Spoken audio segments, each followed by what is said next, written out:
So we're going to start off with Judge William Dawson, and you can see in your material his bio, so I won't read it. Judge Dawson is a judge in East Cleveland Municipal Court.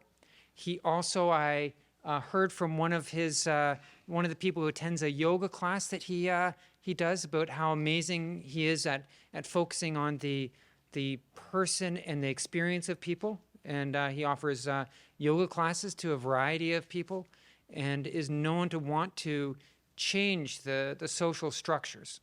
And from his perspective, he gets to see, as a motivational speaker, as a yoga instructor, as a judge, he has this very interesting perspective and encounter with so many different people. So Judge Dawson, would you come up and give a few comments? Okay, good morning, everyone.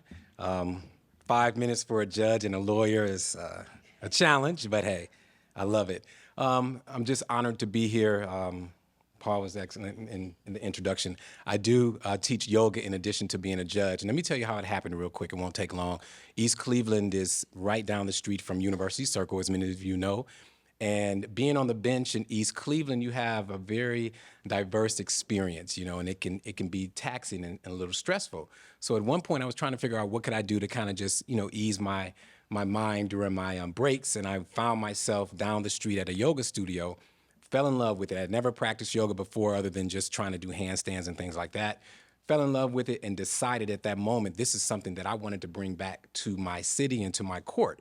So after that first experience, I continued to go to yoga, decided to learn how to be a yoga teacher. My first class was actually in the East Cleveland Municipal Court. We moved all the chairs out. The young men and women on probation to me were ordered to do yoga with me. So it wasn't all a volunteer situation, but it was nice.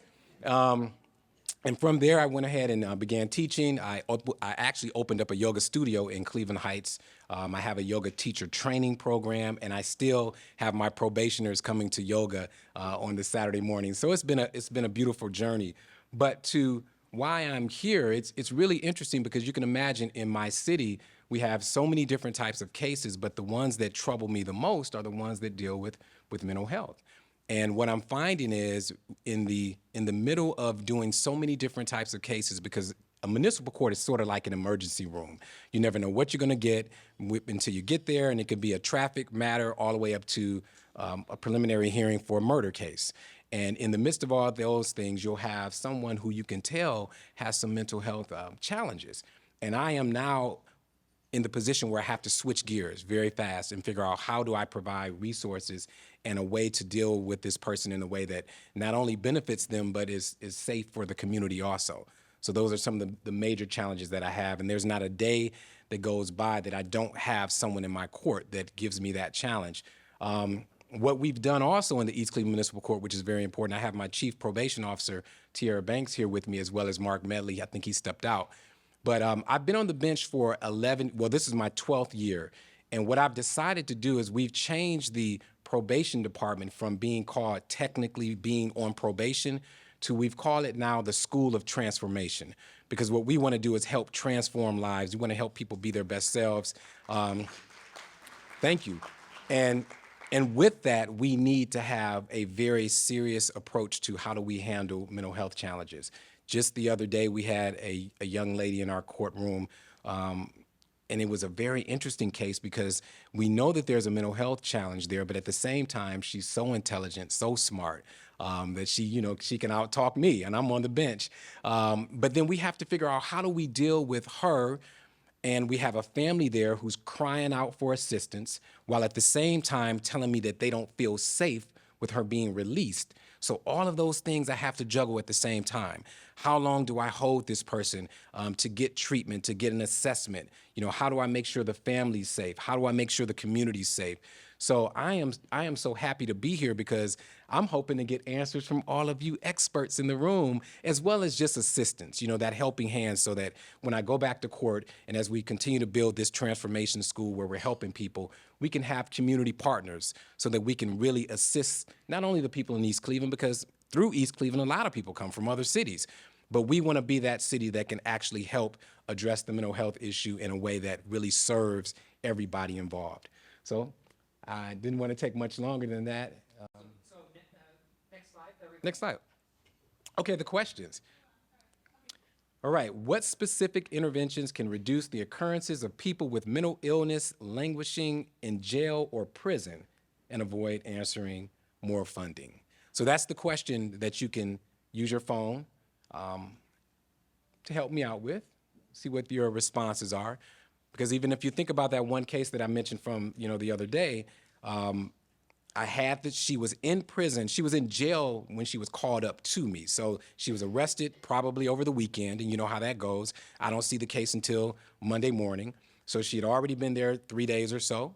And then we have the family saying, hey, you can't let her out. Matter of fact, not only did they say you can't let her out, they said, Judge Dawson, every time she gets out, she's a problem. So I'm dealing with that, trying to get an assessment. So what can I do to reduce the occurrences of people in prison or jail too long?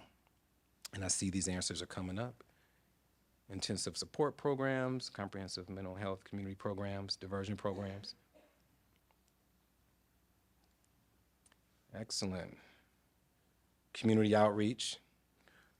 Paul, did we see anything early on about assessments? Did you see anything pass by? I don't know. I don't want to. Okay. Because I think, honestly, too, that's one of the bigger challenges that we have, especially in a city like East Cleveland. The stigma of East Cleveland, the thought process that there's not a lot of money or funding. So we don't have a lot of professionals who are often willing to, sometimes donate that time or donate their services to come to East Cleveland, where maybe the jails aren't the best, the environment's not the best, but that's what we really need. That medical support I see right here, we need that. And these things we need as fast as possible, because the longer it takes for us to get these services and these connections, the longer the person is sitting in a jail or prison.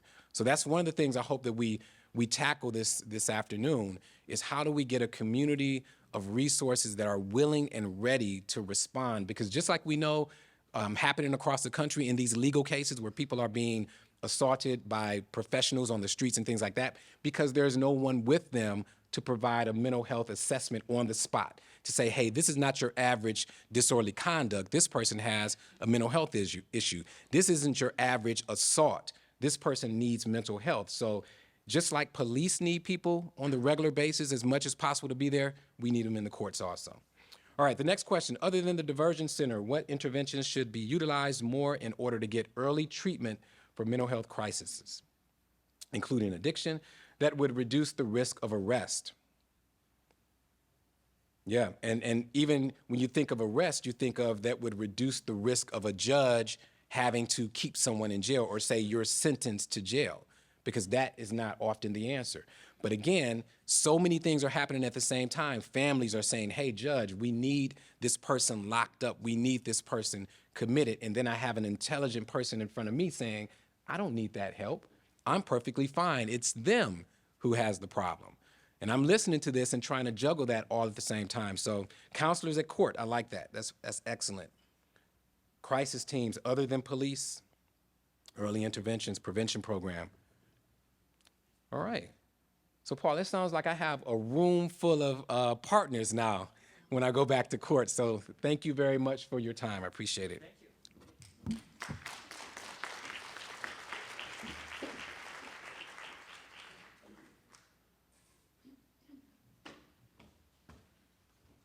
So wonderful. One of the amazing things about this, putting the summit together, is I have found out about services I didn't know existed. For instance, I didn't know that the Public Defender's Office has social workers. A number of them are here in this audience, and I see, that kind of support on probation, on first responders. These are all such important resources.